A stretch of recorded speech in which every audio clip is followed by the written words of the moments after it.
Picture this.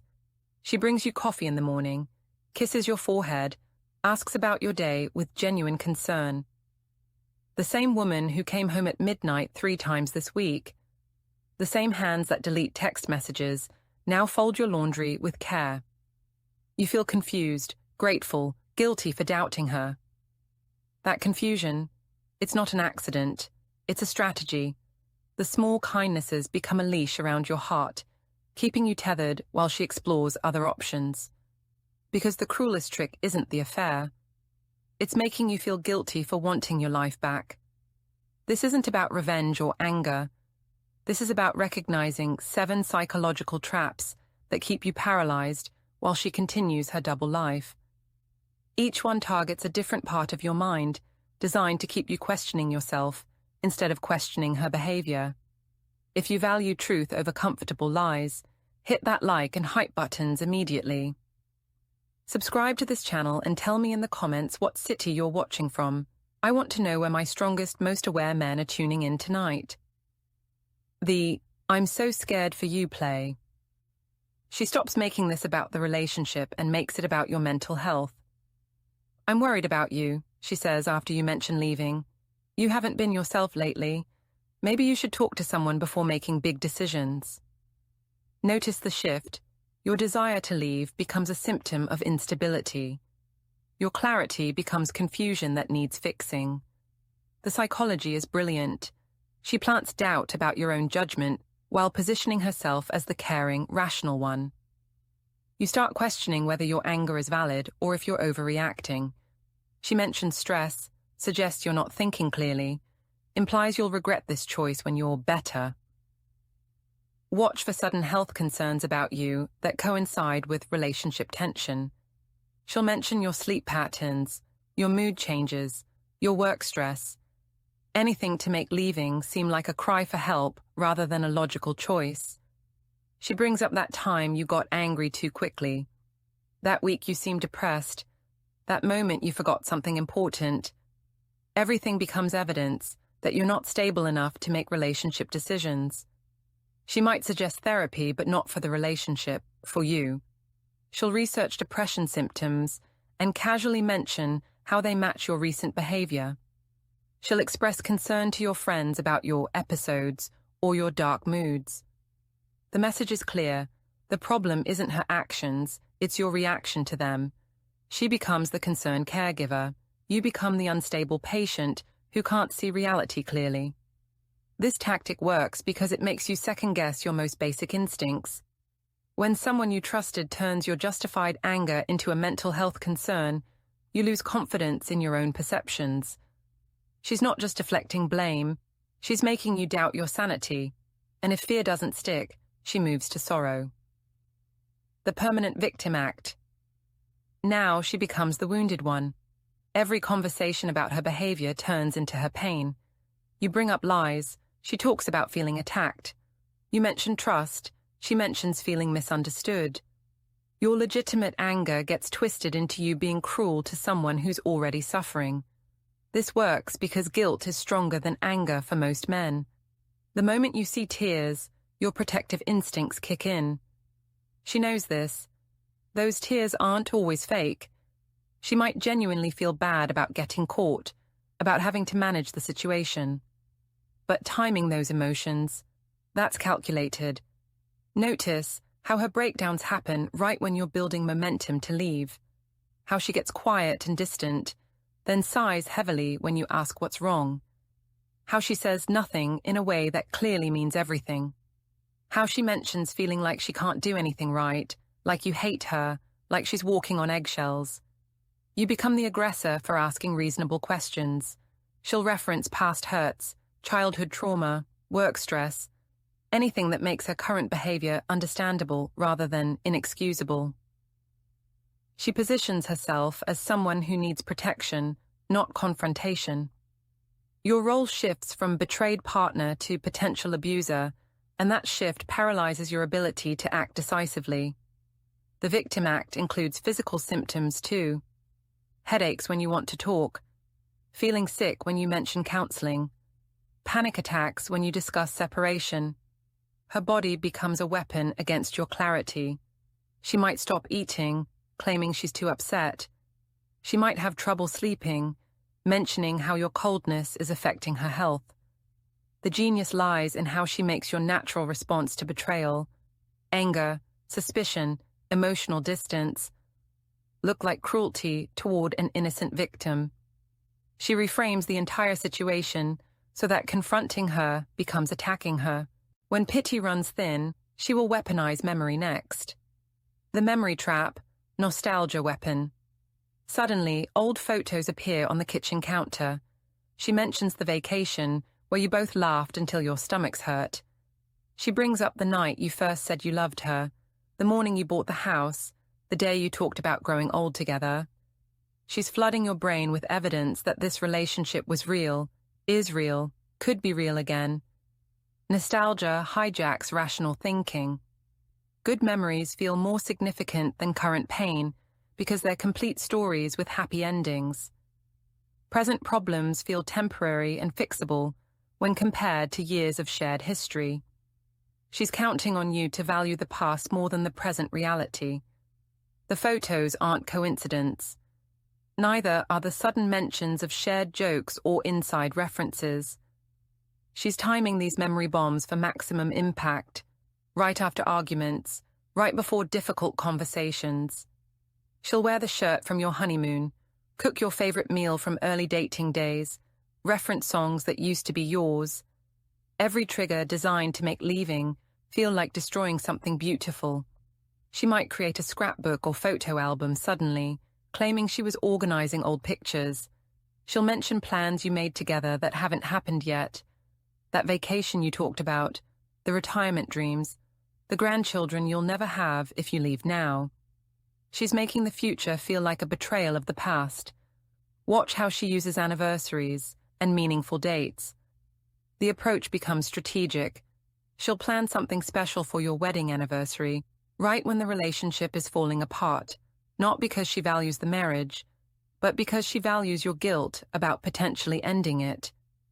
The memory weapon works because it makes leaving feel like destroying not just the present, but the past too. She's convincing you that walking away erases all those good years, makes them meaningless. The truth is, those memories are yours regardless of what happens next, but she needs you to believe otherwise. And if memories don't work, she'll offer bargains. But here's what almost every man gets wrong. Guilt isn't love. It's control-wearing love's mask. The I'll change bargain. Here come the spreadsheets, the therapy appointments, the detailed plans for rebuilding trust. She'll research relationship experts, buy books, create schedules for check-ins and date nights. For 2 weeks, maybe a month, she becomes the partner you always wanted, attentive, transparent, eager to rebuild. This preys on two powerful forces, hope and sunk cost fallacy. Hope whispers that maybe this time is different, maybe she finally gets it. Sunk cost screams that walking away now wastes all those years, all this sudden effort. She knows you're practical, logical. She's offering you a logical reason to stay.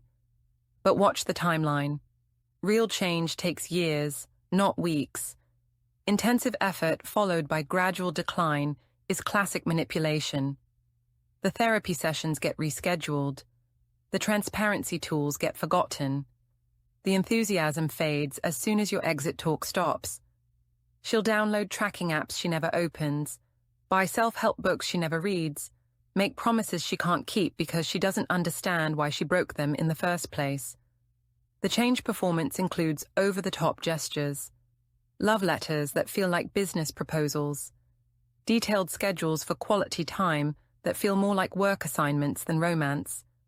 She'll create rules for herself, boundaries for her behavior, consequences for future mistakes, all designed to look like accountability while being completely unenforceable. She might even confess to things you didn't know about, positioning it as transparency rather than admission of more betrayal. She's counting on your relief at her honesty to overshadow your horror at what she's revealing. The confession becomes proof of her commitment to change, not evidence of deeper problems. The bargain always includes a timeline that benefits her. She needs 6 months to prove she's changed. She needs a year to rebuild trust. She needs you to stop being suspicious while she demonstrates her commitment. Every timeline keeps you trapped longer while asking you to ignore your instincts. If promises feel real, watch for the slow fade that follows. The silent sabotage, withdrawal plus blame. Now she becomes distant, polite but cold. She stops initiating conversations, stops asking about your day, stops reaching for you in bed. Then, after a week of this, she sighs and says, "You don't even try anymore. We're like strangers living in the same house." The trap is perfect. She created the distance, then made you responsible for fixing it. You feel guilty for not pursuing someone who's actively withdrawing. You question whether you've been too harsh, whether you've pushed her away by being suspicious or cold. This psychological reversal is devastating because it contains a grain of truth. You have been distant because she gave you reasons to be, but she presents the distance as the problem, not the symptom. You start trying harder to connect with someone who's simultaneously betraying you. She responds just enough to keep you trying, but never enough to actually rebuild what she broke. Watch how she times the blame. It comes after you've started pulling back emotionally, when you've begun protecting yourself. She frames your self-protection as abandonment, your boundaries as cruelty. You're not allowed to respond naturally to her betrayal without becoming the problem. The withdrawal is selective and strategic. She'll be warm with everyone else, the kids, her friends, your family, but cold with you. This makes the problem look like it's between you two, not about her behavior. Others see her being loving and you being distant, reinforcing the narrative that you're the difficult one. She might start spending more time away, claiming you're too negative to be around. She'll mention to others how hard it is to live with someone who's always suspicious, always angry, always questioning everything. Your justified caution becomes unreasonable paranoia in her story. The silent treatment escalates gradually. First, short responses. Then, avoiding conversations altogether. Finally, acting like you're invisible while being perfectly warm with everyone else. When you react to this treatment, she points to your reaction as proof of the problem. When blame fails, she turns public. And what happens next will change how you see everything around you. The public shame strategy. Suddenly, your friends start asking if everything's okay at home. Your mother mentions that she seemed upset at the last family gathering. Mutual friends suggest you should be more patient, more understanding. She hasn't said anything directly, but somehow everyone knows you're being difficult. Social pressure works because it attacks your identity. You see yourself as a good husband, a reasonable man. Having others question that cuts deep. She knows your reputation matters to you, knows you hate looking like the bad guy. So she carefully plants seeds that paint you as unreasonable while she appears long-suffering and patient. Notice how she becomes extra affectionate in public right when things are worst in private. How she mentions your stress to friends in a caring voice. How she talks about working through problems while making it clear who's causing them. She'll mention how hard you've been working, how much pressure you're under, how she's trying to be supportive but it's challenging. Everyone leaves thinking she's a saint dealing with your issues. The isolation is gradual but effective. Friends stop calling you directly and start checking on her. Family members give you concerned looks and gentle advice about being more appreciative. Your support network becomes her information network. She might share selective details about your arguments, always positioning herself as the reasonable one, trying to communicate while you're angry and shut down. She'll mention your drinking, your work stress, your family issues, anything that makes your behavior seem problematic rather than reactive. The public performance becomes more elaborate over time. She'll surprise you with affection in front of others, then return to coldness when you're alone. She'll defend you publicly against criticism she secretly encouraged, making herself look loyal while you look unstable. She controls the narrative by controlling the information. Others only see what she wants them to see, hear what she wants them to hear. Your side of the story becomes irrelevant because you look like the aggressor and she looks like the victim. And the final trick is the quietest, but the deadliest. If you recognize one of these tricks, you'll spot 3 more lurking in your daily interactions. The "I'm still yours" lie, preservation of image. She keeps posting couple photos. She still introduces you as her husband with pride. She still reaches for your hand in public, still kisses you goodbye in front of the neighbors. To the outside world, you're solid, happy, committed. This creates cognitive dissonance that paralyzes decision-making. How do you leave someone who still claims you, still shows you off, still maintains the image of your partnership? It feels like destroying something good, even when you know it's hollow. Your public identity as her husband becomes a cage. The private emotional absence becomes stark against this public affection. She can be loving in the grocery store and cold in the bedroom, warm at parties and distant at breakfast. You start questioning which version is real, forgetting that actions behind closed doors matter more than performances for others. She maintains the social media presence, the couple friends, the shared traditions, all the external markers of a relationship while gutting the internal connection. You feel obligated to protect the image she's created, even when the reality is broken.